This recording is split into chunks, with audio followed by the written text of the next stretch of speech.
Internet? Hey, what's up, guys? Here we are, the Cult of Fucking Contempt. They can't see you back there. They don't know you're here yet. We have a guest. He's smoking a cigarette. He'll be here eventually. I'm not here yet. He'll be here eventually. And we have the implacable Santos here as well with us. Implacable. Good evening, What folks. does that mean? I don't know, not placable? I don't have plaques, so maybe that's what it is. I brush my teeth all the time, so. The irreplaceable? Irreplaceable? Thank you. Appreciate that. You're implacable. Irreplaceable. Let's see, I got wheels again, so yeah, that's you're finally good. driving. We didn't even talk about your car accident. Oh, man, so I'm dating a fine young lady who's got a son, so we were all going to the museum in New York, and I'm way out in western Jersey on 46. I'm coming down 46. It's a 2-lane highway, probably doing about 40 and a 35. The guy in front of me just stops dead in the middle of the fucking highway and then turns off into the car wash. The guy in front of me slams on his brakes. 1 second I'm holding a coffee. The next second my glasses are on the windshield. The fucking airbags are out. You're eating shit.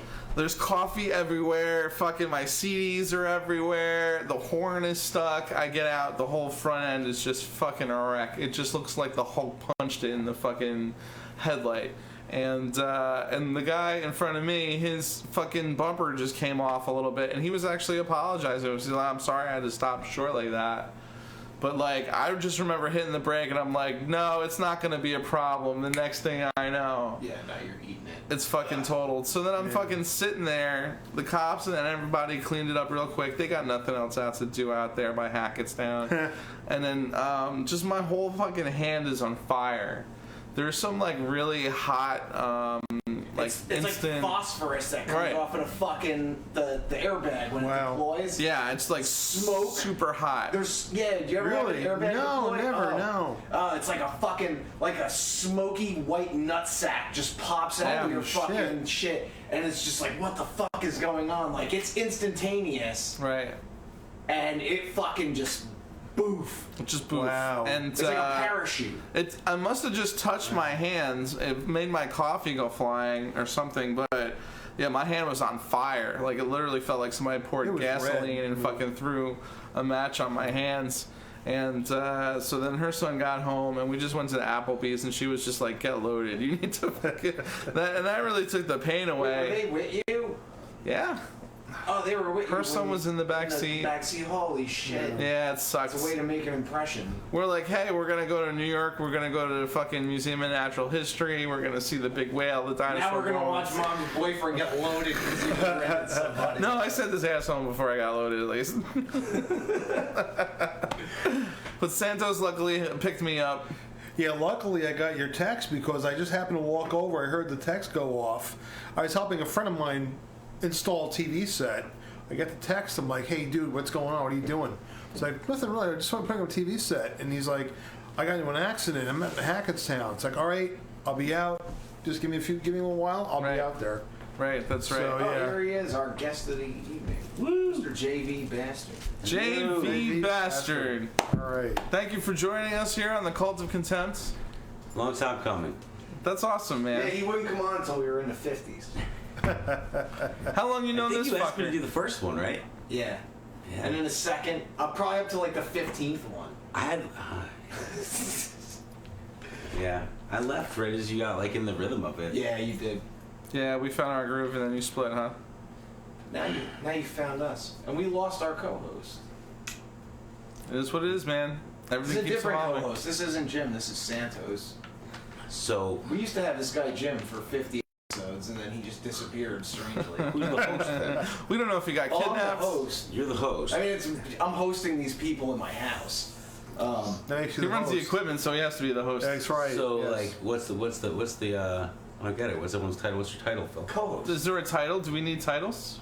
I don't know. I'm co-host. Okay, I'll take co-host. He's a co-host. He's a co-host. We're all some co-hosts. guys. He's a third mic. You could have Third multiple- His title's third mic. That's it. I multiple like that. co-hosts. All right. Better than Third Reich mic. Am I right? Very good. Very true. I get it. I like it. So I was looking over your resume, man. So you've been in Blitzkid, right? Yeah. You've been in what's that? Darrow Chemicals. Yes, sir. Is that the Darrow chemical Chemical company that the Joker fell into and turned into the Joker? No, what is Those that? Is that Oh, that's Axis. Axis Axis. Chemical. Axis Chemical Where'd you get plant. Darrow Chemical from? Darrow Chemical Company is from Return of the Living Dead. Oh, I knew it was from somewhere. That's the company Damn, who made the chemical trioxin that reanimated the dead. that's awesome, man. Okay. Trioxin was made apparently was made as a herbicide, like to spray on like marijuana. Right. So like I always thought it was like kind of funny that like I don't know, I always thought they were crooked, the Darrow Chemical Company, like as if they knew, you know, like that they're like they're gonna spray some what on the weed? We'll fix them. And you get like fucking advertising too for like actual chemical companies, right? Yeah. Since you made your pen. Yeah, literally like Wow. So are you in Blitzkid now? no. Okay. Yeah, no, Blitz. I did the last tour with Blitzkid. They These are horror punk bands, by the way, just in case you're not familiar. And they have, I heard you guys on SOU. I heard Darrow Chemical Company back in the day on SOU. And then you played with Michael Graves too, right? yeah, for a long time. That's so awesome, Cool. man. He's great. Cool. Even his newer stuff is awesome. Yeah, he releases a phenomenal amount of music, man. Unbelievable, the songwriting, and he's still got a very haunting voice, although I feel like he's gotten a lot more gravelly as he's gotten older. I don't know if you agree with that. That's just age. But but some of his songs make you want to slit your wrists, and other ones are just fucking amazing, like Kick Ass and shit like that. I don't know. He's got quite a range and stuff like that. Yeah. I mean, I feel like if if Danzig is threatened by you, there must be a reason, right? Yeah. Is that it? I don't know. I don't know if he's threatened by him. Because you always hear these stories of like, oh yeah, they had this show with Michael Graves, but Danzig made him wait in the back until like the band, or They were in he the played same his room couple of together. songs and he had to go. the Sayreville show. They Oh, only been in the yeah. same room together one time. I went with Michael to that show, and they never met. We didn't even go backstage.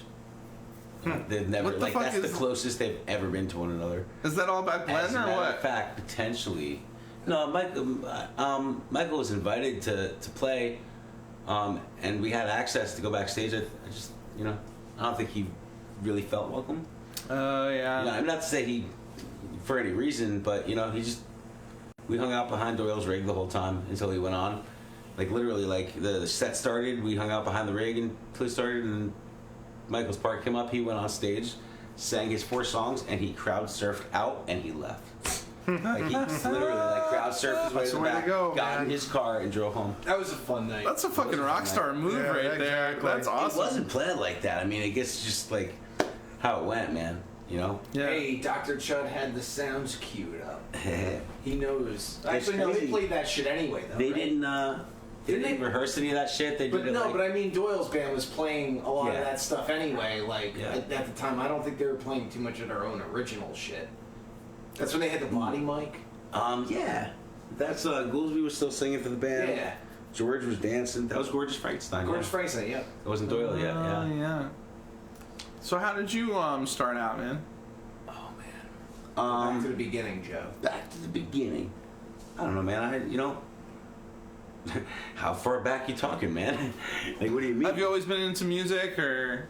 Yeah, it's weird. I come from a family with no musicians too. Like, they can't even sing "Happy Birthday" at my house. Like, it's like really bad. Like, there's not a single musician, so it's like odd that it is kind of odd that I found it. We had a guitar in the house that was my aunt's, that my mom was like looking after for her, Uh-huh. and I found it in the closet when I was a kid, and it was probably the only thing in the house I wasn't allowed to play with.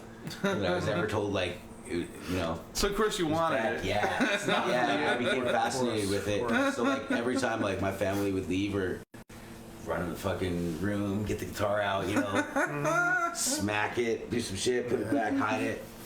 Started there, and I don't know. I was always like kind of. I just knew what to do with it. What are your influences? What were you into starting out? My earliest favorite bands would probably be like AC/DC or Van Halen. Okay. Oh, yeah. They were like the first bands that like I knew like the succession of their records or like knew all the members, like. So I don't know, man. I figured out "Smoke in the Water" and I didn't even know what that song was. Like, I didn't even know it was Deep Purple. I don't even know where I heard it, but like I just remember like playing the guitar I didn't even have a tuner. I didn't know if I was in tune. I didn't know what in tune was. I didn't know what these things did. But I guess I figured out some type of bar chord, man, and I fucking figured out Smoke in the Water, and I'm like, this is something. Right, This is a song, whatever that is. Before, yeah. And then I just like, I never took a lesson before, but I realized I was like good at I could play like whatever was on the radio. Like especially once I had like, I could figure out like what the tune was, like once I learned like basic power chords, man, like it just always blew my mind that I could play whatever I heard, man. I mean, like I'm not shredding Van Halen solos or nothing like that, but like, But you're natural though, man. That's awesome. yeah, kind of, man. great. Like I came to it naturally. I was always able to figure out songs and play like that, man. And got mixed up with a band, and I remember What was your first band? Dead by Dawn. Well, I was in a couple insignificant bands. Like, dude, I was in bands that were our drummer like played on garbage cans flipped upside down. Like so I was in some pretty crazy bands that like never played shows really or played out at all. What town were you in? Like, was this in high school or? Yeah, it's Westwood, New Jersey or Washington Township. By Hackettstown? No, Bergen County. Oh, okay. I got you. Yeah. That's cool, man. And Dead by Dawn would be we had like 7 names. And that'd be like the first band I did. I found a receipt for our my first recording session the other day. It was 6/9/96. It's crazy, which is also the date. That's my wedding anniversary, which is weird. I mean, not Holy shit. 96, but 6'9"? yeah, 6/9. That's crazy. 2 significant 6/9s. But yeah, man, I just started doing it, and I like the Misfits just fine, but I was like more metal kid. Right. Me too, man. That's like where my tip, like that's where I was going with it. And like I just got asked to do a punk band, and I like the Misfits. I like horror movies, and I like rock music. Hell yeah, that's what So that drew me was, to like, it too. The gig I got, and like the Misfits were cool and everything, but I wasn't like way into it like my friends were. Right. And I thought it was kind of silly. Like they said I had to have like a spooky name. Like, and I'm like, I don't want a name, man. It's stupid. This stuff's stupid, man. I like all this shit, but I don't want a name. That's how the JV Bastard thing came about eventually. Like, I was just, it was imposed upon me. And then, like, from that, man, from playing in that band, I met this guy. His name was Jason Trioxin. He was like 3 years older than me. He was a guy who played, he played in the only band that we knew that had, like, a full lineup and was, like, cool. Cool. What was the name of that band? That band was called Angelson. Okay. Or as a matter of fact, that band was called Famous Last Words, who would change their name to Angelson. Oh. But from that, man, just jamming with those dudes, and who I was involved with my first band, and that dude Sean, who made me, write this type of music that I'd never really played. To me, I wasn't even like into, like my extent of punk was like NoFX, The Misfits, Operation Ivy, and like that was Pennywise? it. Yeah, Pennywise. All the Punk-O-Rama stuff like was more. I don't even know if I was into. That's more metallic sounding punk, like stuff. Yeah. I'm a production snob, so like I never got off on like the Dead Kennedys or like any of that roots punk. I like the Ramones, but like, so I mean that's all I really had to bring to it. But the dude who was the bass player of Famous Last Words, Jason Trioxin, his name was, asked me to join his band without me ever hearing it. He said he was the singer of it, and he asked me to play bass for them, and I'd never played a bass in my life, and the dude just told me that I could do it. Seriously. And that became the mantra of the entire relationship. I started working with this dude. I didn't play their first show with them. But I did their encore. I auditioned for them the week of their first show. And when I heard the demo that was given to me, I didn't know if it would be, what type of music it would be, anything. But when I was given the demo, it was, I fell in love with it instantly, dude. The band was Awesome. it was crazy. I'd never even heard anything like it. It would be the genre of music, I guess, we wound up later referring to as boo-wop. But it was like a mix of late 50s, like doo-wop music and like punk, it was like fast 50s, man, like or like late 50s, early 60s. What a fusion. Like there's like solos in there that remind me of like Grease and stuff. Like Holy that's when shit. I was a kid when I heard it. I'm like that's kind of what it reminded me of. It was like punk rock, like Yeah. Grease a little. Wow. But What I've was the never name of this band? This band was called Mr. Monster. Oh, this was Mr. Monster, yeah. All right. And you can find those songs. They're still out Yeah, there. Yeah, they're out there. Yeah, they're on Spotify and stuff. I saw it out there. No, they're not. They're not? Nah, they're not. Oh. They're Well, the other ones are definitely on Spotify. I know that. Blitzkid's on Spotify. Yeah. I was just listening to those today, actually. Blitzkid, Darryl and Mr. Monster Chemical. came up together. That's like brother-sister bands, those two. Oh, okay. We definitely helped one another out. Blitzkid, Mr. Monster, and the Crypt Keeper 5. From The Jersey. Crypt Keeper Jersey. 5. We all met each other They used pretty to young. play at Chiller Theater every Yeah, year. that's where we met them. Yeah. Okay. Oh, yeah? You met them I used to go there there? every year. I'm Oh, also a cool. huge horror fan. Where? Secaucus? Yeah, I guess where the earlier ones were. It would have to be by 99. Giant Stadium. Yeah. Yeah, I'd say in 99 I would literally, I found their tape laying on the table at Secaucus, like for free, like out somewhere with some flyers. I picked it up and I looked at the cover. It was their record Pompeii and Switchblades. It was a cassette. Yeah. And it had a zombie with like a pompadour and fucking like a flipped collar leather jacket, and he was holding a switchblade. And I'm like, these guys stole our gig. Fuck them, dude. I was just not about it. I was instantly pissed. I was. We were like, who are these guys? They suck. We listened to I listened to the tape, man, and it was like You couldn't. I was even more pissed. You couldn't hate it. Yeah, you Yeah. can't hate it after And that. I was even more mad. It's so good. Yeah, they're a fantastic band. They still are. But the three of our bands kind of homied up, and this band, the Serpentines, as well, They were great. helped each other up, man. And like at a time when the Misfits, horror punk was not that word didn't even exist yet. Right. This was like Mr. Monster started in '98. Between '98 and 2002, we formed a little union with all those bands and helped each other out, and go fucking figure. The 3 or 4 of us we're all still active one way or the other. Right. Jason Trioxin, our singer, passed away about 2 years ago now. Sorry to a hear year that, and a man. half ago. So that's got us inactive with Mr. Monster, but we've always worked together. It's amazing. Like the 2 guys from Angel Sin, Jason and our guitar player Loki in Darryl Chemical Company came from this band Angel Sin. I met those guys playing Mr. Monster, and years later I played with both of them in Michael Graves' band. Cool. And we've always come in and out of each other's lives, whether over like 20 years, man. We always wound up back together somehow, Right. which is like, I don't know. So you guys were like playing the same clubs and the same kind of circles, hanging out and shit, Yep. and just fucking talking about They music, weren't playing even and like shit. different bands. It was like an amorphous blob. Yeah, a lot of it. Yeah, if there was one of them there was 2 of them there, or 3. Like, Wow.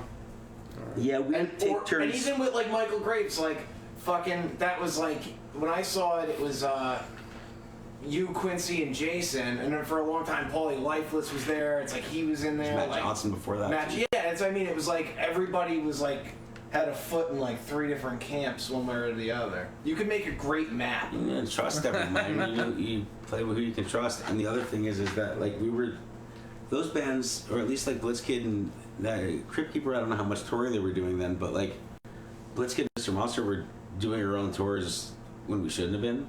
Okay. Blitzkid's from West Virginia, and we're from New Jersey, so we would go down near them, Yeah.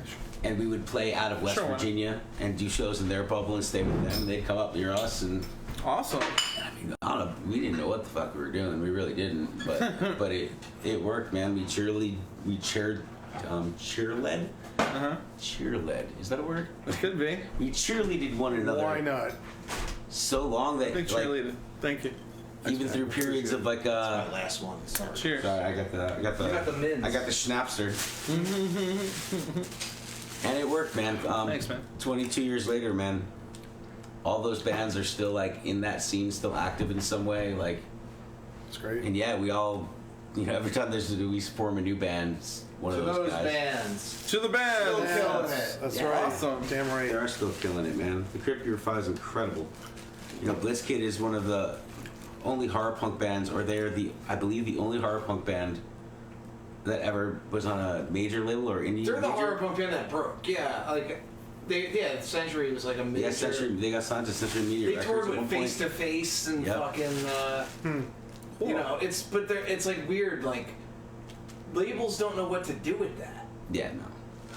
Well, I believe how that worked was they got signed to a record label in Europe, well, people like U Records, and that label got bought out by Century Media, who then eventually like pressed all the records that they obtained of the European license in America. So like they got backdoor on Century Media, which is fucking awesome. Right? I don't think there's been a horror punk band since the Misfits on Geffen and Roadrunner that's ever been I don't know, on a man. major My or an indie Chemical major. Romance. Some people say. That's a horror punk band. You want to call that horror punk? My God. It's kind of whiny punk. Are they from this town? Or that No, one? they're from like Belleville and Yeah. That's, like that's- Gerard. Yeah, like I used to see Gerard at Starbucks. When Yeah, that dude. I didn't think that he was from around here. The singer? Gerard. Yeah, he used to. I was friends with a guy who's friends with those dudes. They're brothers, and they were. I went to a show where like right before they broke and shit like that. It was like a fucking small show and shit like that. They let us backstage. We were hanging out with them. They were cool as hell. They were pretty chill. But then they never talked to my buddy again when they got big. But he said that girls used to camp out on Gerard's lawn, Wow. Where's asking he where from? he is The girl and in shit like fucking. that. He's from like Belleville.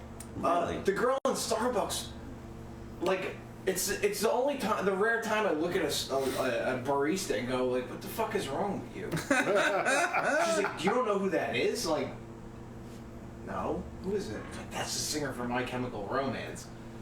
Like, oh, okay, like, whatever. Like, I didn't listen to the radio. I didn't know who Alkaline Yeah. Trio was at that I time. didn't So know it's who like, they were. I listened to like the Misfits and fucking Metallica. Like, It took me years to even realize that we knew them. You know, like, and we used to hang out with those dudes just because they were dudes and bands around here. You know, Right? like, Yeah, exactly. But yeah, you realize when you start putting it together. Like, they oh, came from a that band, guy. or at least I think his name was Frank, and this other Nancy dude, Prep?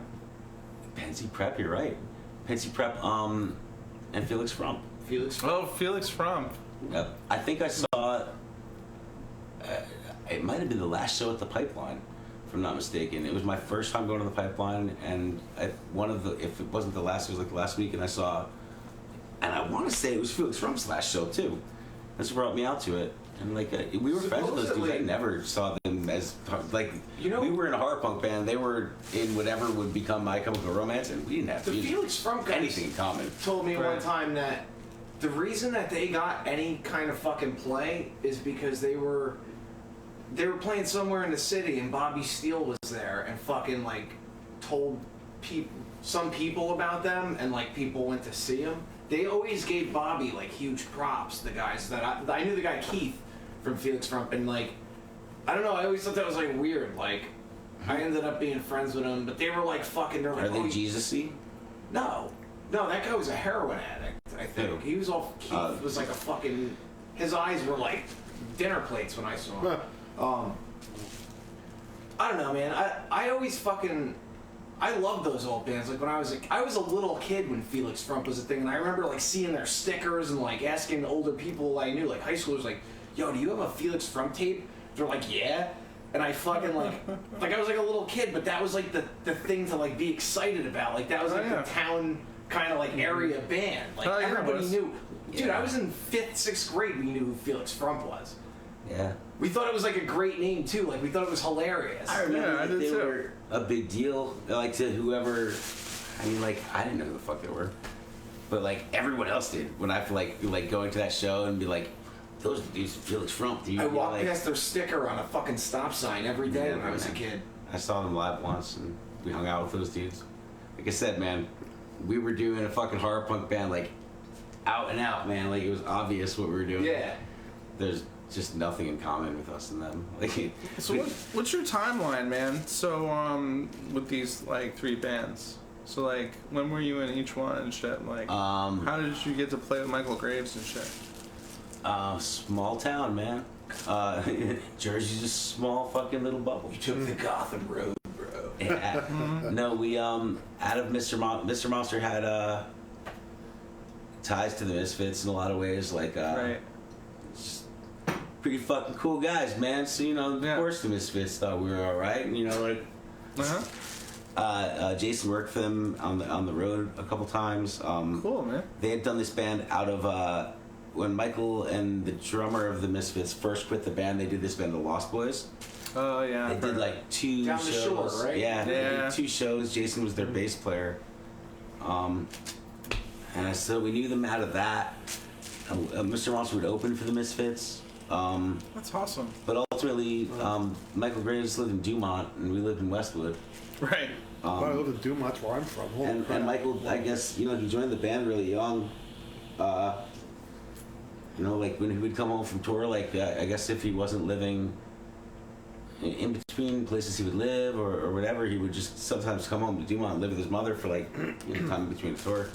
Just have nothing to do, man. And then I guess when he left the band, he specifically had nothing to do for a while, and fucking marijuana, man. You know, like we were young, we sold weed, he needed weed. Right. You know, it's even crazier actually. The real story would be, this is wild.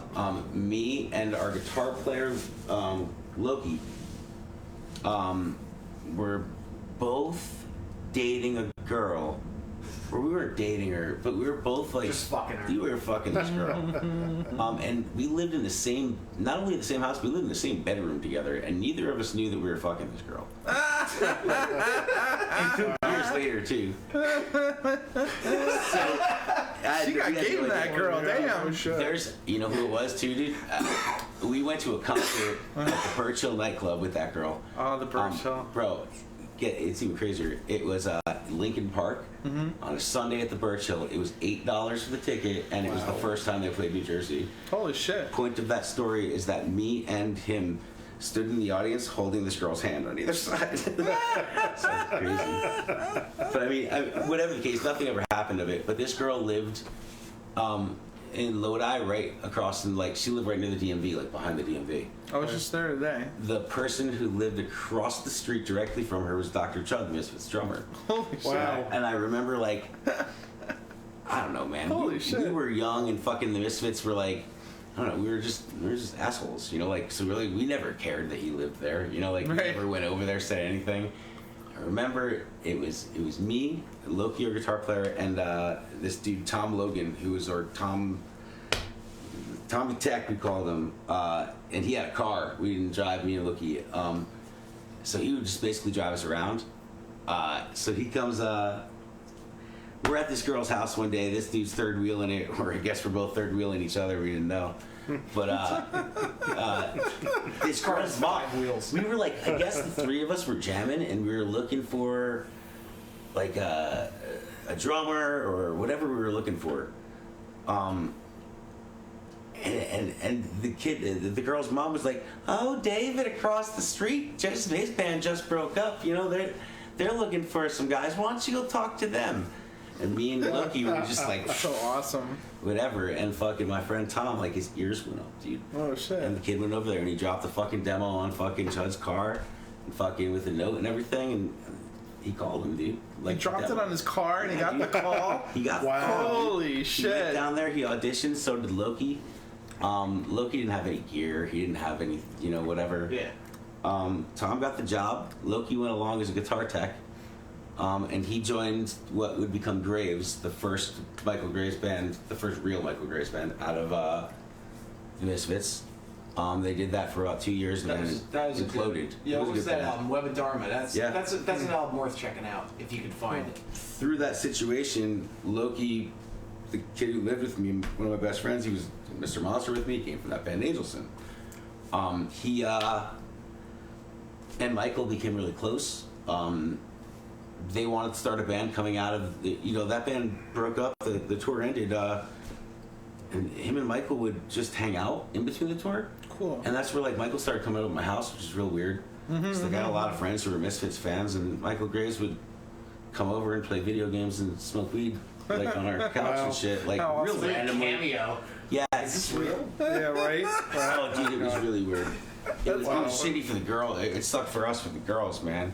You know, like, I was like, shit, Michael man. Graves comes over and sucks all the pussy out. That's what I'm saying, man. You know, like, you're fucking, like, young like that, fucking, you know, all your friends are into the same shit. All the girls fucking want to bang fucking Michael Graves. You know, like, now he's on my couch. Fuck, dude. You know? But, dude, like, it got to the point where, like,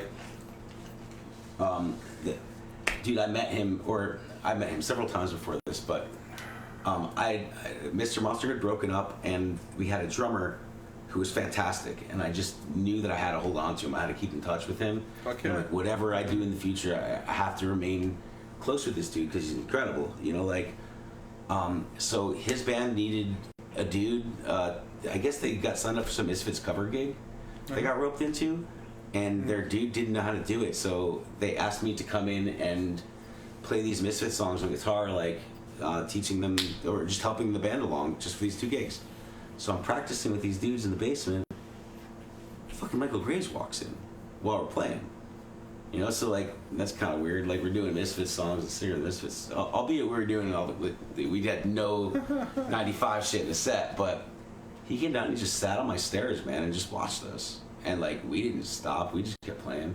Cool. You know, like and we played till I broke a string, and so we had to stop. I really didn't have another string, and I was playing an Ibanez Iceman guitar. So dude, man, he's like, wait, you don't got another string? Hold on, dude. Runs out to his car, comes back, has a guitar case, says Misfits on it. Fucking ice. Right? Pops it, dude. It's a fucking Doyle Iceman. Like, it's the guitar that was the reason that I had the guitar that I was playing. Wow. Like I'm not, you know, a newer, shitty model of it. Holy crap. Shit my pants, man. Michael let me borrow it, man. Like, I had it for like 3-4 months after that. Cool. But he let me hold on to it for the gig. And just like, but that like planted a seed about a month and a half later when they were starting a band. Like, I guess Loki and him had decided to start a band, and it was just obvious that me and the drummer, that they had just seen do all that shit real good. You know? And that became a band that was a fucking awesome experience called Gotham Road. Oh yeah. Shit. Yeah, Gotham Yeah, it was Road, cool because heard of them. we expected that we would be Graves or his last band. We would just be the new guys in the band. We expected to be playing punk rock and Misfits songs, and that's cool. We were Right. fine with that, you know, like. But as soon as we started jamming together, back to that demo that my friend left on the car, like there were these songs that we would jam in the basement for fun. Like, you know, like I would play drums and fucking Loki would play guitar, and we'd switch. And these are like the songs we would play. So like just testing the gear, jamming on those songs, man. Graves was upstairs like taking care of his dog or something, and like comes down, he heard us playing these riffs, and fucking he's like, play that again. We were playing this song that we called the At the Gates song. At the Gates is like a Swedish death metal band. Right? They're Swedish, like Gothenburg, fucking. Yeah, I know. At the Gates, they're awesome. Yeah, great. Never would have expected it, man. Like, these are songs that like we would expect a screaming vocalist on. Dude came down and started singing over it, man, and it was fucking cool. Shit. And he's like, "Yeah, more like that." I was like, "Yeah, dude, you got a lot like that." And all of a sudden, we were a heavy metal band, you know, like, and it was real weird. And he was saying it was just different, man. We didn't sound anything like the Misfits. We didn't. Right. Probably what he wanted at the time, though. Like, he, Yeah, you know, he doesn't. We didn't know what any. You know what I mean? Like, it's like, but We think were about that stoked coming to out jam. and doing that for however many years. Like, that's probably the last thing you really want to do. Like, you sprinkle it in there. Like, you guys played a couple of the fucking. Yeah, we still played the Misfits stuff, and we still played the Grave stuff as well. Yeah. And that was what was kind of cool. And you about guys the road. made it a lot heavier too. Yes. The Grave stuff. I noticed, like, what was the song, Ophelia? Yeah. Did he do it Graves? Like, that was we one did that I that. remember. Like, you guys did. That was fucking like a lot. It was just heavier.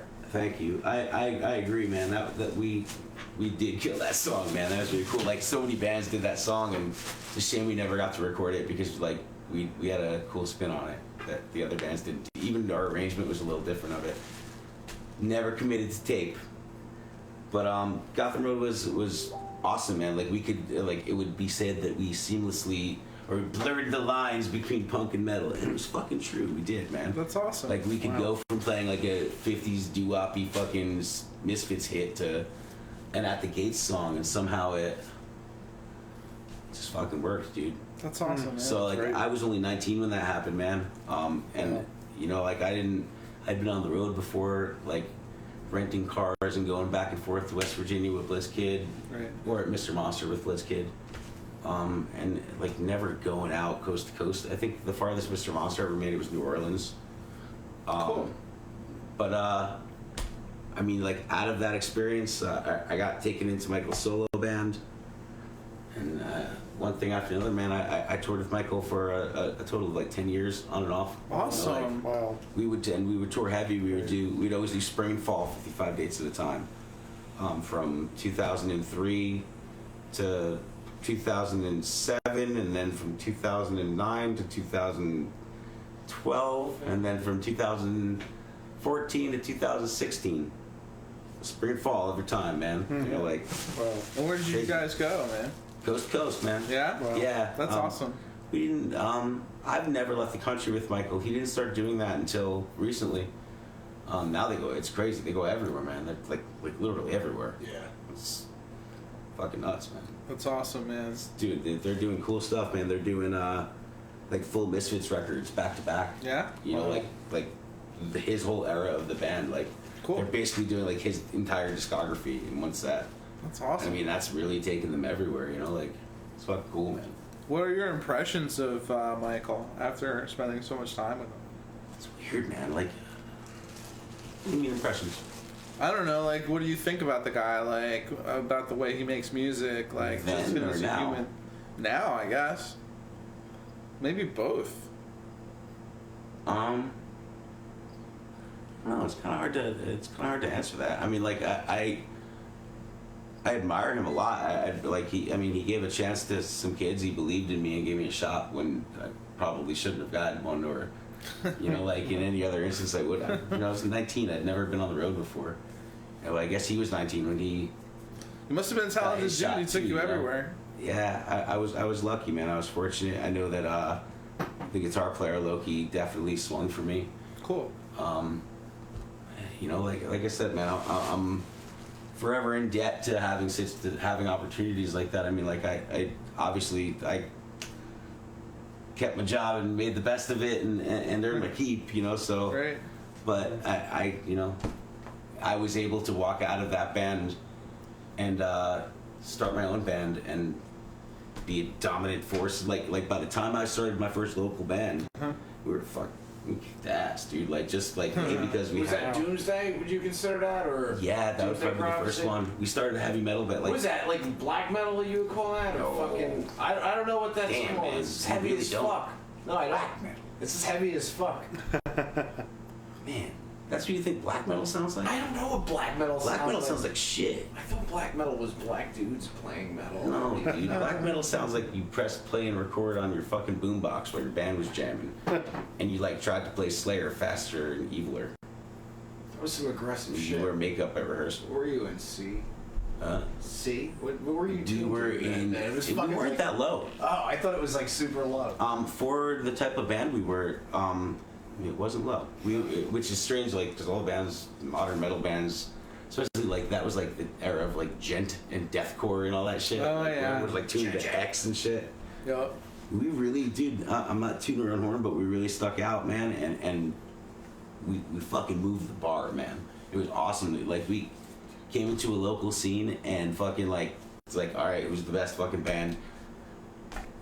Well, they're not that good, so this will be fucking easy. You know, like started playing shows with them and came into this like the whole like local New Jersey scene, and dude, we fucking went to the top of it real fucking quick. Cool, man. You know, the bands had fucking songs, man. You know, like not Yeah. that you know, a lot of really good bands, a lot of talented musicians, but like just writing heavy metal or like writing the modern like metal style. We weren't trying to write modern stuff, but we had two young kids and the two of us from Gotham Road, who were you know older than these guys, so they were writing like these fresh riffs, and we were incorporating, making them songs rather Right. than just like this riffs. You know, like. That sounds like a great, like, chemistry. Yeah, like the Yeah. glue. I mean, yeah, you know, it's not rocket science to fucking have some heavy shit and then also be melodic about it. But like, one of the things, it's all just our arrangements as well.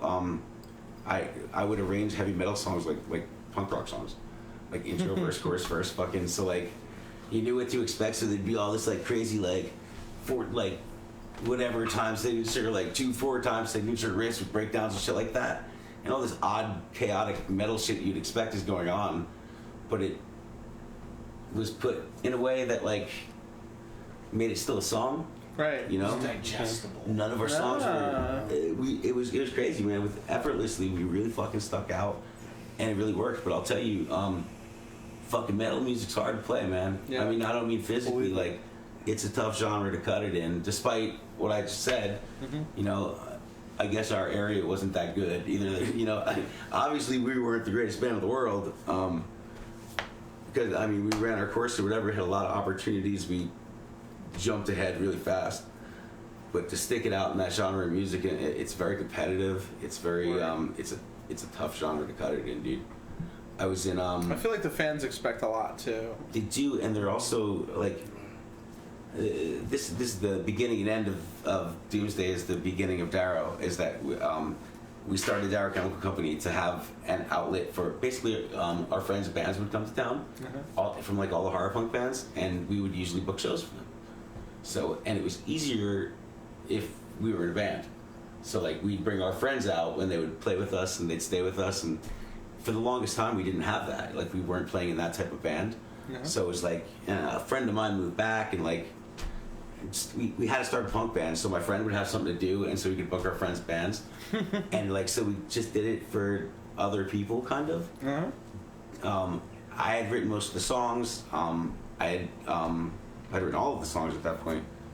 And I was looking for a singer, because like I didn't fucking sing, but I wrote all these songs and I wrote all the words to them, so I figured I didn't think, to me that was not weird, you know, like there's some fucking lyrics, singer, here's fucking, you know, everything you need to do, just sing.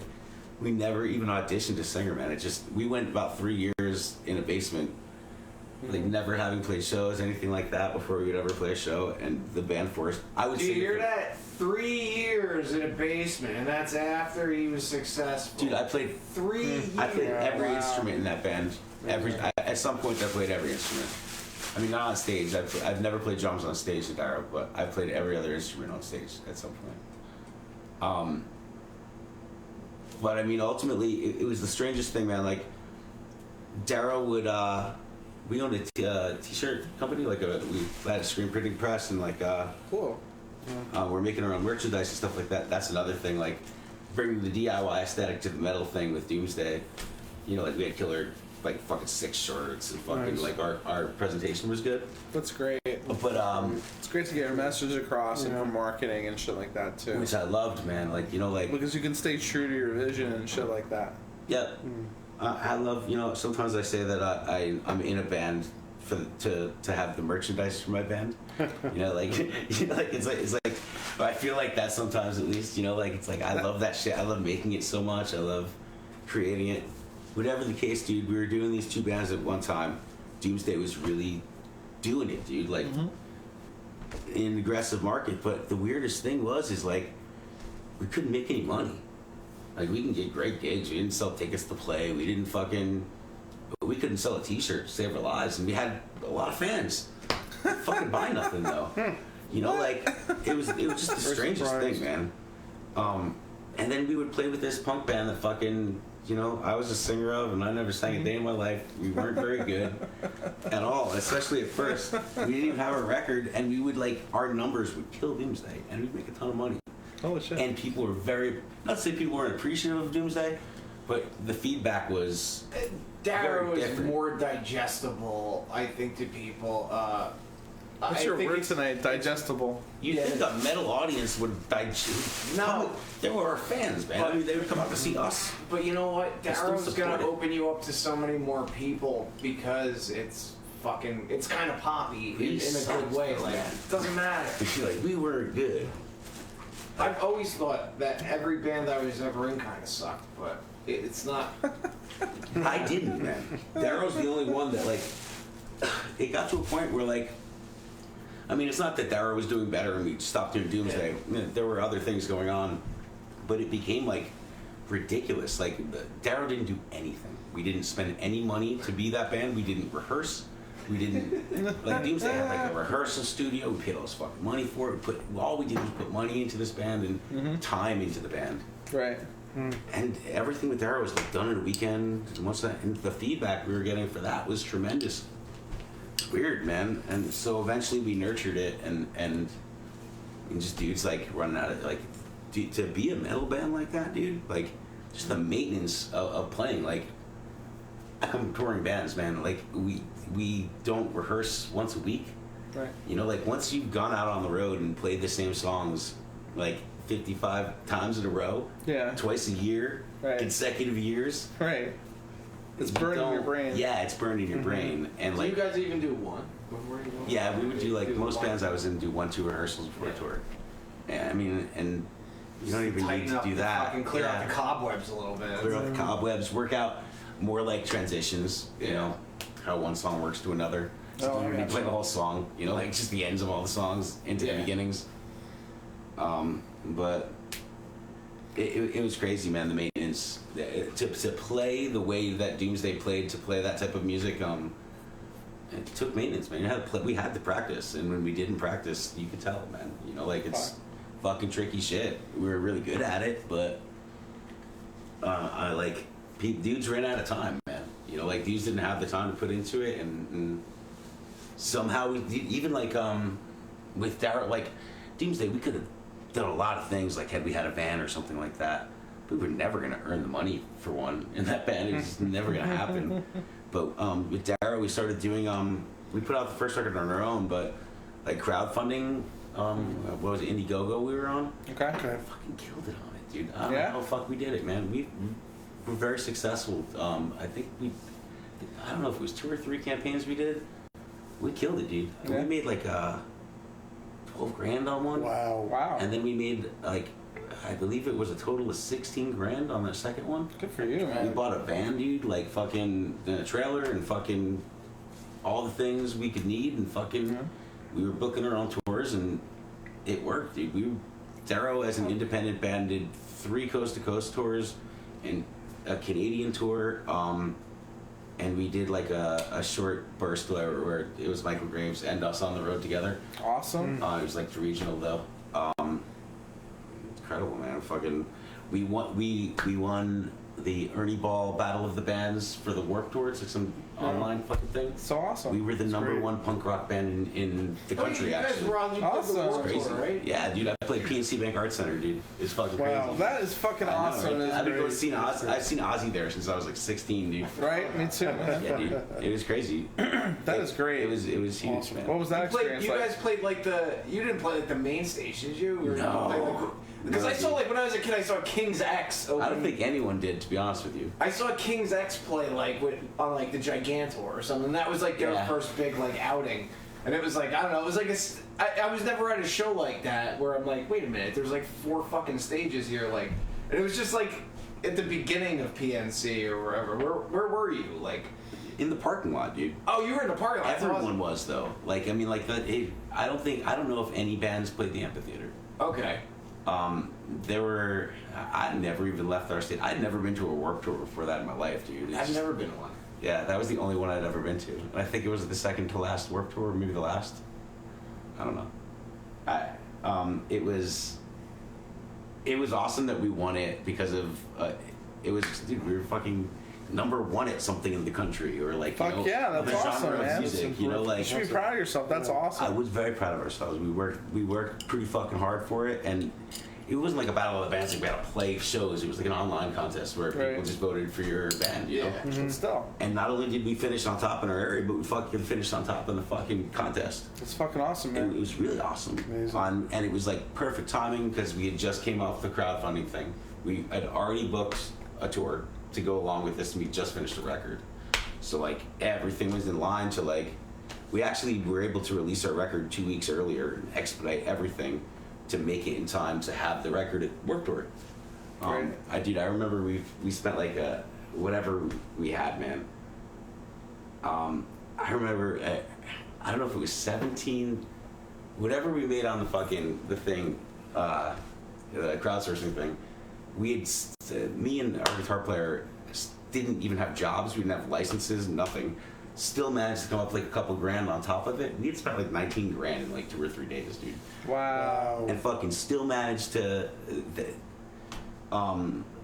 still managed to like get promotional materials like Awesome. crazy, like expedite them all for Warped Tour. We're like, fuck, we got a new album out. We're playing the fucking Warped Tour. This is our home state. Oh yeah. We gotta, we gotta find some money, dude. We gotta capitalize on this. Right, We right, gotta of get some course. postcards, flyers, stickers, whatever it is.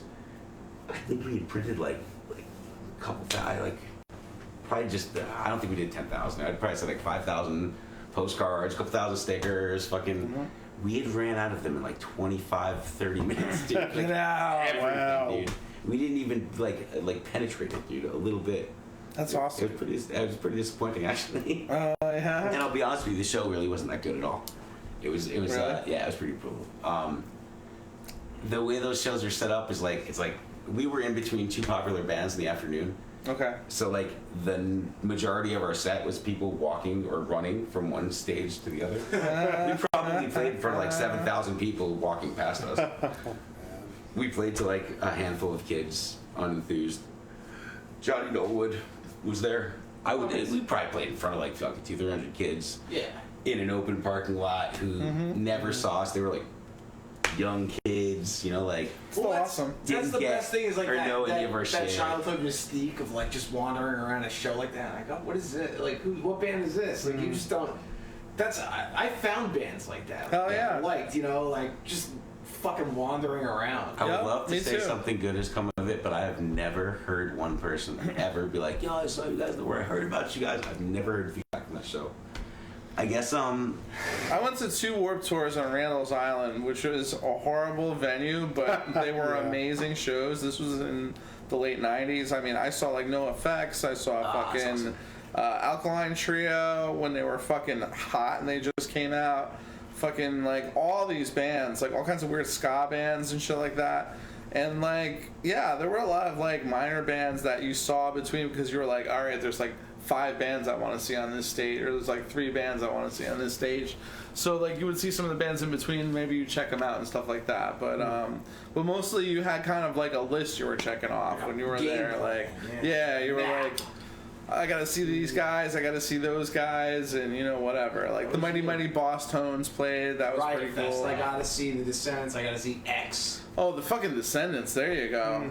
That's fucking seminal dude, I punk got rock. to play a show of the Descendants. Fucking For real? yeah, I got to stand right behind the drum riser, fucking Huh. on stage with them, dude. It was awesome.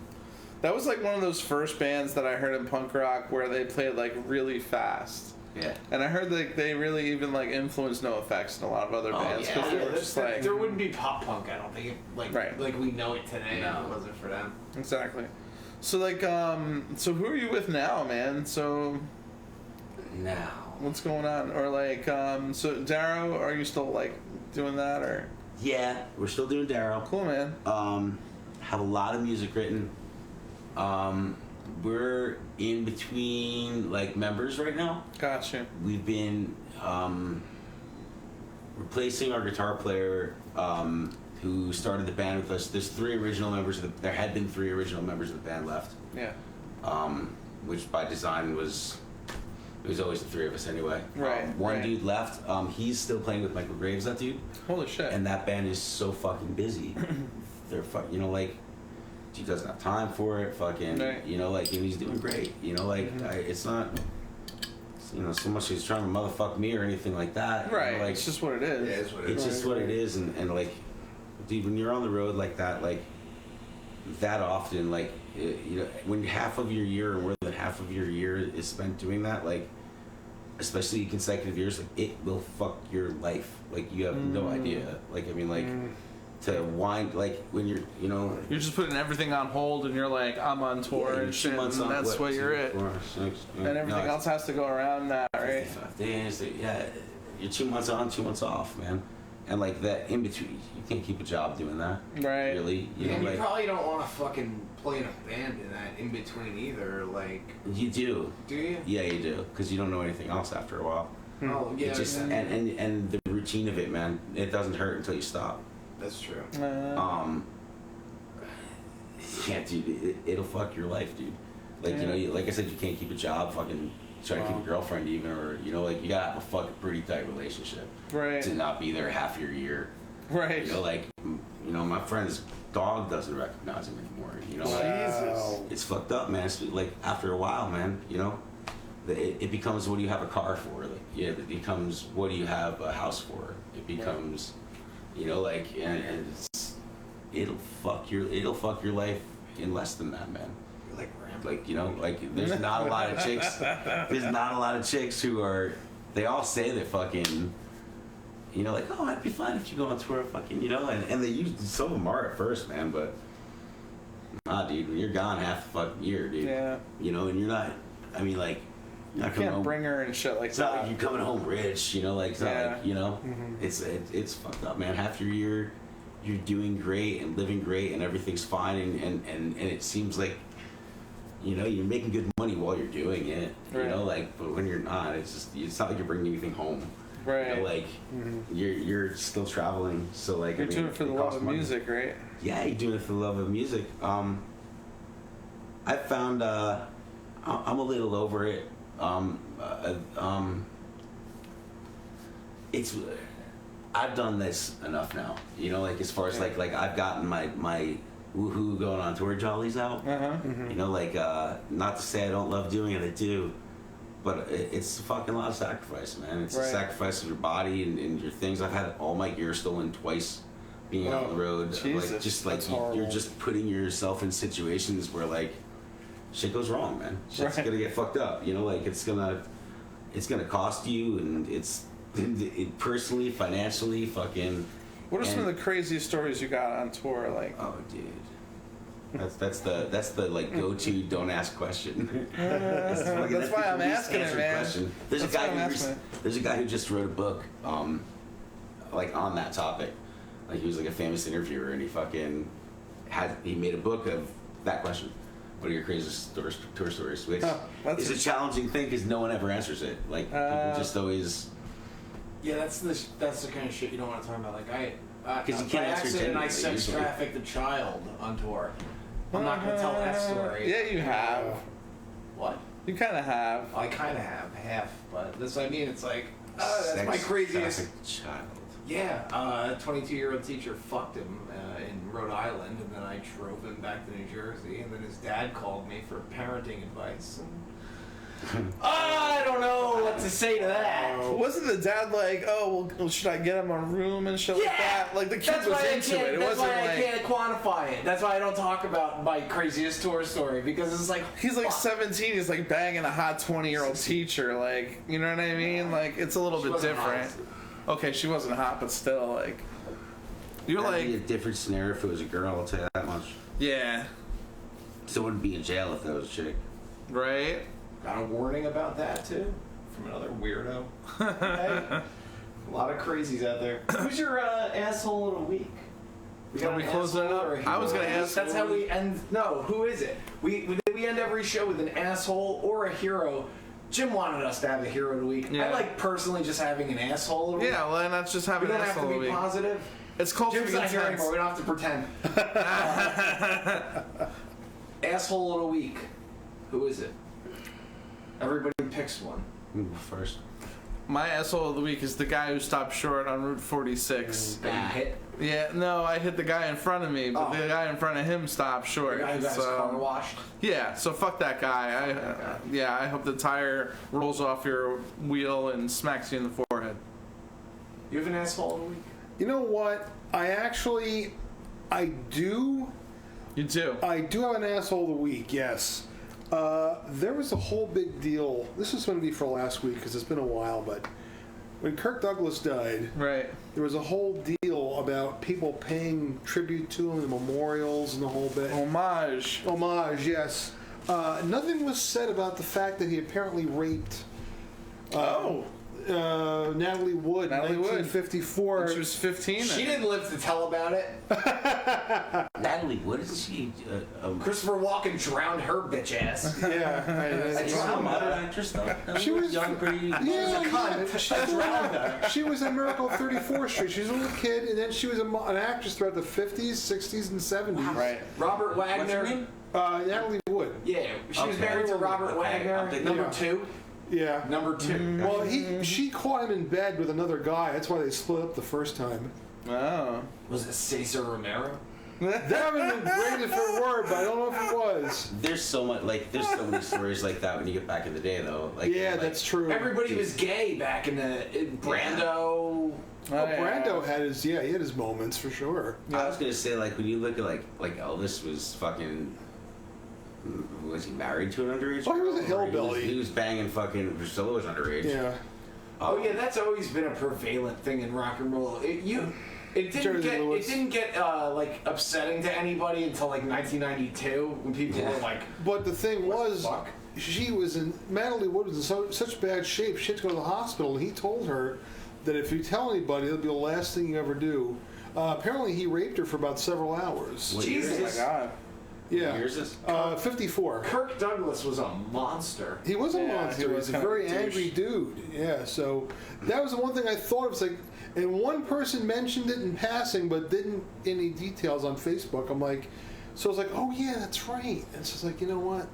See the guy from Spartacus? Yes. Yes. That's Kirk Douglas. Yes. Michael Douglas's dad. Yes, exactly. Yeah, yeah. Yeah. So He anyway, was that's 900 years old when he died. He was like the fucking emperor. in Star yeah, Wars. exactly. So that was my asshole of the week. So I carried that over to today. So Jimmy Good. Page too. Jimmy Page was fucking. Really? Oh, yeah, well, if you Jimmy Page, yeah. Bowie. Yeah? Fucking so many people. Oh, yeah. It's one of those things. Like I don't condone that. Right. It was like a different time where just fucking crazier shit happened. Like Right. I guess Yeah. now the laws have caught up with like fucking kind of the deviant behavior. I guess so, huh? Yeah. I don't know. I would say my asshole of the week is